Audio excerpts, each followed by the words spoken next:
ሰላም የዴሊ ፎረም ቤተሰቦች። የአሜሪካው ፕሬዝዳንት ዶናልድ ትራምፕ ማክሰኞ ዕለት የኢራን ጦር አቅምን አጣጥለው ቴህራን መሸነፏን አምና እጇን መስጠት ነበረባት፣ ግን ያንን ለማድረግ የቴህራን ባለስልጣናት ፈቃደኛ አይደሉም ሲሉ ተናገሩ።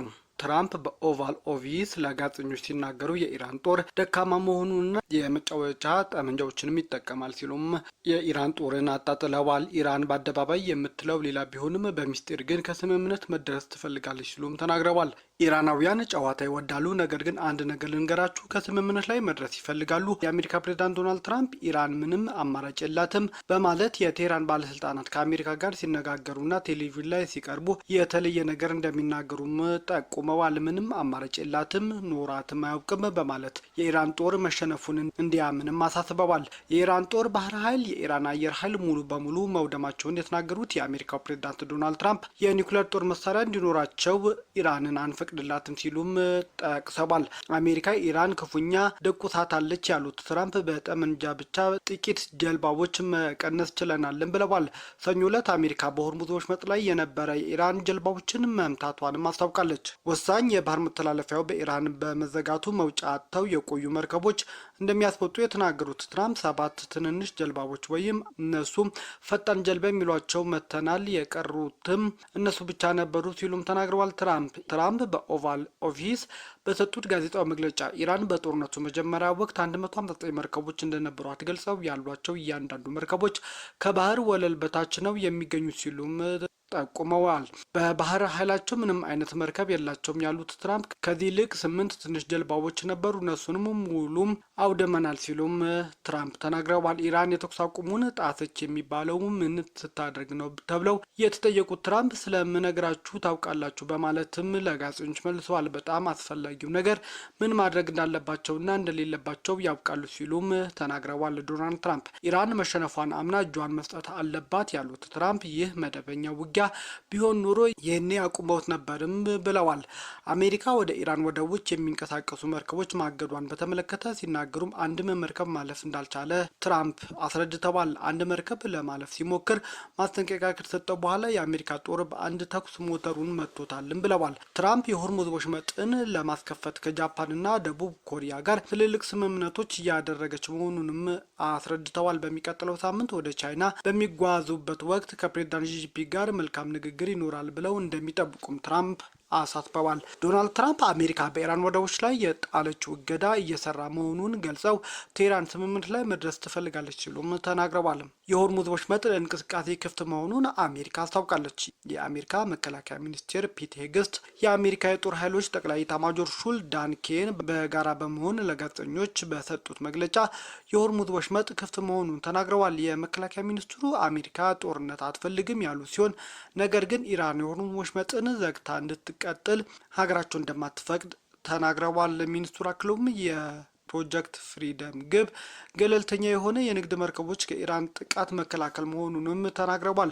ሄግስት አክለውም 2 የአሜሪካ ባንዲራ የሚያውለበልሙ መርከቦች በወሽመጡ በኩል ማለፋቸውን ገልጸው መስመሩ ነፃ ነው በማለት ኢራናውያንን ተዋርደዋል ሲሉም ተናግረዋል። የተኩስ አቁም አልፈረሰም ያሉት ሄግስት ኢራን ዳግም ግጭቱን ላለመጀመር እንድትጠነቀቅ አሳስበዋል። በአሁኑ ሰዓት 22500 ባህርተኞችና 1550 የንግድ መርከቦች በኤደን ባህረ ሰላጤ መንቀሳቀሻ አጥተው መቆማቸውንም ተነግሯል። የአሜሪካ ጦር ኃይሎች ጠቅላይ ኤታማዦር ሹም ዳን ኬን በበኩላቸው ኢራን የተኩስ አቁም ከተጀመረ አንስቶ 10 ጊዜ ያህል የአሜሪካ ጦር ላይ ጥቃት ትፈጽማለች ሲሉም ከሰዋል። አክለውም እነዚህ ጥቃቶች በአሁኑ ሰዓት ጦርነት ለመጀመር ከመስፈርቱ በታች ናቸውም ሲሉም አስረድተዋል። ኬን ኢራን በሆርሙዝ ወሽመጥ ላይ ያለውን የዓለም አቀፉን የአቅርቦት ሰንሰለት እንደ ጦር መሳሪያ በመጠቀም የወነጀሉ ሲሆን የመላው ዓለም ምጣኔ ሀብት እገታ ለመያዝ ጥረት አድርጋለች ሲሉም ከሰዋታል። ኢራን የአሜሪካው መከላከያ ሚኒስትር ፒት ሄግስት የተገባው የተኩስ አቁም ስምምነት እስካሁን ድረስ አልፈረሰምም ብለዋል። የአሜሪካ መከላከያ ሚኒስቴር በሆርሙዝ ወሽመጥ ጥቃት ቢቀጥልም ሀገራቸው ከኢራን ጋር የገባቸው የተኩስ አቁም ስምምነት አሜሪካ አላፈረሰችም ሲሉም አስተባብለዋል። የአሜሪካ መከላከያ ሚኒስትሩ ፒት ሄግስት ለጋዜጠኞች በሰጡት መግለጫ አሜሪካና ኢራን ሰኞ ዕለት ጥቃት መፈጸማቸውን ቢቀጥሉም የተኩስ አቁሙ ባለበት መሆኑንም ተናግረዋል። የተኩስ አቁሙ አልፈረሰም ያሉት የመከላከያ ሚኒስትሩ አሜሪካ ሰኞ ዕለት በወሽመጡ የጀመረችውን ዘመቻ የተለየ የተናጠል ፕሮጀክት ነው ሲሉም ሀገራቸውን ለመከላከል ሞክረዋል። ኢራን ዳግም ግጭቱን ላለመጀመር እንድትጠነቀቅ አሳስበው አሁን የተኩስ አቁሙ ባለበት ነው ብለዋል። የአሜሪካ ጦር ኃይሎች ጠቅላይ ኤታማዦር ሹም ዳን ኬን በበኩላቸው ኢራን 9 ጊዜ የንግድ መርከቦች ላይ መተኩሷን አሳስበው ነበር።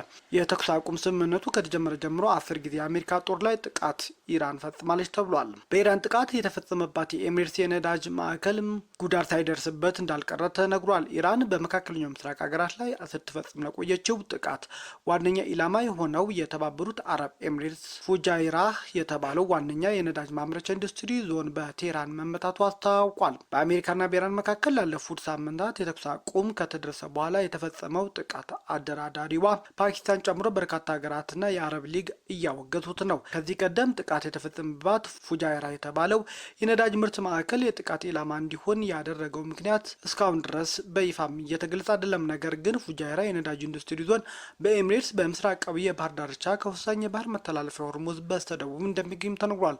ዞኑ ከህንድ ውቅያኖስ ጋር በቀጥታ እንደሚገናኝም ነው የተዘገበው። ፉጃይራ በመካከለኛው ምስራቅ ከሚገኙ ግዙፍ የነዳጅ ማከማቻዎች መካከል አንዱ ሲሆን በዚህም ወደ 70 ሚሊዮን በርሜል የሚደርስ ነዳጅ ማከማቸት እንደሚችልም ይነገራል። የማከማቻው ነዳጅ የመያዝ አቅም በአጠቃላይ በዓለም ዙሪያ በአንድ ቀን ውስጥ ጥቅም ላይ ከሚውለው የነዳጅ ውስጥ 3/4 ያህሉን ያከማቻል። ይህ ማለት ዓለማችን በቀን 100 ሚሊዮን በርሜል በላይ ነዳጅ የምትጠቀም ሲሆን ፉጃይራ ላይ የሚከማቸው ደግሞ 70 ሚሊዮን በርሜል የሚሆነው ነው። ምንም እንኳን በጦርነት የተነሳ የሆርሙዝ ወሽመጥ ቢዘጋም ከአቡዳቢ የነዳጅ ማውጫ ከሚነሳው ድፍድፍ ነዳጅ የተወሰነው የቧንቧ አማካይ በፉጃይራ በኩል በመርከቦች በኩል ወደ ዓለም ገበያ እየቀረበ ይገኛል ተብሏል። በሩሲያ ውስጥ 1500 ኪሎ ሜትር ዘልቀን የሚሳኤል ጥቃት ፈጽመናል ሲሉ የዩክሬኑ ፕሬዝዳንት ቭላዲሚር ዜሌንስኪ ተናገሩ። ፕሬዝዳንት ዜሌንስኪ የጦር ኃይላቸው ማክሰኞ ዕለት በረጅም ርቀት ተወንጫፊ ሚሳኤል ሩሲያ ላይ መጠነ ሰፊ ጥቃት ማከናወኑን አረጋግጠዋል። ፕሬዝዳንቱ እንደገለጹት በዚህ ጥቃት ኢላማ ከተደረጉ መካከል ከሁለት ሀገራት ወሰን በ1500 ኪሎ ሜትር ርቀት ላይ የሚገኘው ወታደራዊ ኢንዱስትሪ ማዕከል ይገኝበታል ሲሉም አስረድተዋል። ይህ ጥቃት የተከናወነው F5 ፍላሚንጎ በተሰኘ ሩሲያ ሰራሽ በሆኑ ክሩዝ ሚሳኤሎች መሆናቸውን ያስታወሱት ዜሌንስኪ ከተመቱት ውስጥ የወታደራዊ ተሽከርካሪ፣ የቅኝት ሚሳኤል፣ ኤሌክትሮኒክና ሌሎችም ለሩሲያ ባህር ኃይል የሚሆኑ ቁሳቁሶች የሚመረቱበት ፋብሪካዎች እንደሆነም ገልጸዋል። ፕሬዝዳንቱ ጨምረው ሩሲያ ይህንን ጦርነት አቁማ ወደ እውነተኛ ዲፕሎማሲያ ብትገባ ይሻላታል ሲሉ አስፈራርተዋል። ዜሌንስኪ ይህን መግለጫ የሰጡት የሩሲያ የድል ቀን በማስመልከት የተደረገውን የተኩስ አቁም በሩሲያ መጣሱም ከገለጹ ከጥቂት ሰዓት በኋላ ነው። የተባበሩት አረብ ኤሚሬትስ ከኢራን የተሰነዘረ ሚሳኤልና የድሮን ጥቃት አክሽፋለች። በዚህ ምክንያት የተኩስ አቁሙ ስምምነቱ አደጋ ላይ ነው ተብሏል። የተባበሩት አረብ ኤሚሬትስ የአየር መከላከያ ኃይሏ ከኢራን የተሰነዘሩ አዳዲስ ሚሳኤሎችና የድሮን ጥቃቶች እየመከተ መሆኑን የሀገሪቱ መከላከያ ሚኒስቴር አስታውቋል። ይህም ጥቃት የተሰነዘረው በአሜሪካና በኢራን መካከል በዝግታ ሲተገበር የቆየው የተኩስ አቁም ስምምነት እየተፈተነ ባለበት ወቅት ነው። ኢራን ሰኞ ዕለት ወደ ኤሚሬትስ 15 የሚሳኤል ጥቃቶችን የሰነዘረ ሲሆን ይህም የተኩስ አቁም ስምምነቱ ከጸና በኋላ የተመዘገበ የመጀመሪያው ቀጥተኛ ጥቃት ነው ተብሏል። በጥቃቱ ምክንያት በፉጃይራ ግዙፍ የነዳጅ ኢንዱስትሪ ኮምፕሌክስ ላይ የእሳት አደጋ የተከሰተ ሲሆን ቢያንስ 3 ሰራተኞች መቁሰላቸው እየተነገረ ነው። የአየር መከላከያ ኃይሉ ማክሰኞ ዕለትም የተሰነዘሩ ተጨማሪ የሚሳኤልና የሰው አልባ አውሮፕላን ጥቃቶችን በንቃት እየመከተ መሆኑን አስታውቋል። በዋሽንግተንና በቴህራን መካከል ያለው ውጥረት ዳግም ያገረሸው አሜሪካ ፕሮጀክት ፍሪደም የተሰኘ አዲስ ወታደራዊ ዘመቻ መጀመሯን ተከትሎ ነው። ይህ ዘመቻ የንግድ መርከቦች በሆርሙዝ የባህር ወሽመጥ በኩል የሚያደርጉትን ጉዞ በወታደራዊ ጥቃት ለመምራት የታለመ ሲሆን ኢራን በስትራቴጂካዊ የባህር መስመር ላይ የሰነዘረችውን ዛቻ በግልጽ የሚጋፈጥ ነው። ከኤሚሬትስ ጥቃት በተጨማሪ ሰኞ ዕለት በንግድ መርከቦች ላይ የድሮን ጥቃትን በመሰንዘር አንድ መርከብ ከጥቅም ውጪ ኢራን ማድረጓን እየተሰማ ነው። የአሜሪካ መከላከያ ሚኒስቴር ፒት ሄግስት በሰጡት መግለጫ ግን ምንም እንኳን ጥቃቶች ቢሰነዘሩም ለጊዜው የተኩስ አቁም ስምምነቱ እንደጸና ነው ብለዋል። የአሜሪካው ፕሬዝዳንት ዶናልድ ትራምፕ ኢራን የተኩስ አቁም ስምምነት እንደጣሰች ለመቁጠር ምንም አይነት ድርጊት መፈጸም እንዳለባት በግልጽ ከመናገር ተቆጠቡ።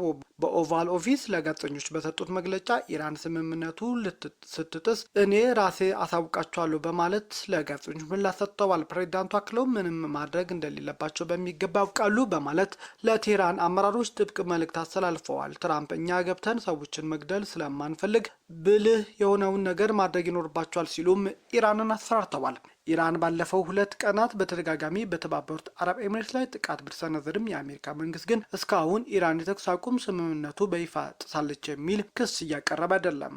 ከዚህ ይልቅ ኢራን የተኩስ አቁም ስምምነቱን እያከበረች ነው ሲልም አሜሪካ እየተናገረች ነው። የሱዳን መንግስት አምባሳደሩን ከአዲስ አበባ ለቀው ወደ ሀገራቸው እንደሄዱ አስታወቀ። በኢትዮጵያ የሱዳን አምባሳደርና የአፍሪካ ህብረት ቋሚ መልእክተኛ የሆኑት አልዘይን ኢብራሂም ሁሴን ወደ አገራቸው መመለሳቸውን ሱዳን ሆራይዝ ዘገበ።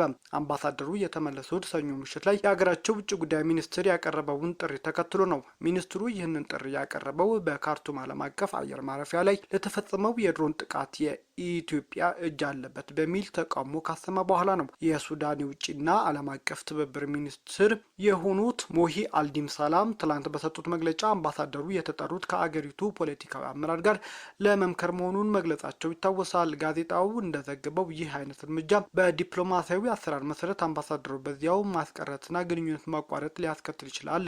እንደዘገባው የአምባሳደሩ ወደ አዲስ አበባ መመለስ በሱዳን መንግስት በጉዳዩ ላይ የመጨረሻ ውሳኔን ይጠይቃልም ተብሏል። የኢትዮጵያ መንግስት ባወጣው መግለጫ የሱዳን ጦር በሀገሪቱ እየተካሄደ ባለው የእርስ በርስ ጦርነት ውስጥ የህወሓት ታጣቂዎችን እንደ ቅጥረኛ ጦር በስፋት እያስታጠቀብኝ ነው ሲልም ከሷል። ከዚህ ባሻገርም የሱዳን ጦር ለእነዚህ ህወሓት ቅጥረኞች የጦር መሳሪያና የገንዘብ ድጋፍ በማድረግ በኢትዮጵያ ምዕራባዊ ድንበር በኩል ሰርገው እንዲገቡና ጥቃት እንዲፈጽሙ እያመቻቸ መሆኑን በመግለጽ የሱዳን መንግስትን ከሷል። ይህ ሁኔታ የፕሪቶሪያውን የሰላም ስምምነት ተፈጻሚነት ክፉኛ ጥያቄ ምልክት ውስጥ የሚከት ሲሆን የህወሓት ኃይሎች ትጥቅ ከመፍታት ይልቅ ድንበር ተሻግረው በቀጠናው ጦርነት ውስጥ ተዋናይ መሆናቸውን የፌዴራል መንግስት በይፋ ከሷል። ከዚህ በተጨማሪም መግለጫው ሱዳን የተለያዩ የጸረ ኢትዮጵያ ኃይሎች የሚያስተባብር ማዕከል ሆናለች ሲልም በብርቱ ኮንኗል። የሱዳን ባለስልጣናት በቅርቡም ሆነ ከዚህ ቀደም ኢትዮጵያ ላይ የሚያነሷቸውን ክሶች ከራሳቸው የመነጨ ሳይሆን ከጀርባቸው ሆነው አጥፊ አጀንዳቸውን ማስፈጸም በሚፈልጉ የውጭ ደጋፊዎች ትዕዛዝና ቀጥተኛ ግፊት የሚፈጽሙት መሆናቸውን ኢትዮጵያ ከሳለች። ምንም እንኳን መግለጫው እነዚህ የውጭ ጉዳይ ኃይሎች በስም ጠርቶ ባይገልጽም የፖለቲካ ተንታኞች እንደሚያሳዩት ይህ አገላለጽ ሱዳን በገንዘብና በዲፕሎማሲ ለመደገፍ እንደ ግብጽ ላሉ ታሪካዊ የኢትዮጵያ ተቀናቃኞች የተሰጠ ጥብቅና ቀጥታ ማስጠንቀቂያ መሆኑንም እያስታወቁ ነው። የኢትዮጵያ ውጭ ጉዳይ ሚኒስትር መግለጫው ሲያጠቃልልም የዲፕሎማሲ ቃላትን በመጠቀም ኢትዮጵያ ከሱዳን ሕዝብ ጎን መቆሟን እንደምትቀጥልና ለሱዳን ቀውስ ወታደራዊ መፍትሄ እንደሌለ አጽንኦት ሰጥቷል። በአስቸኳይ ሰብአዊ የተኩስ አቁም ተደርጎ ሁሉን አሳታፊ የሆነ የሲቪል አስተዳደር እንዲመሰረትም ጥሪ አቅርቧል የውጭ ጉዳይ ሚኒስትር። ሆኖም ይህ የሰላም ጥሪ በመግለጫው መጀመሪያ ላይ ከቀረቡት ከባድ ወታደራዊ የደህንነትና የድንበር ጥሰት ክሶች ጋር ሲነጻጸር የአፍሪካ ቀንድ ከሰላም ድርድር ይልቅ ወደ ለየለት የእርስ በርስ ጦርነት እንዳይገባ ስጋትን ፈጥሯል።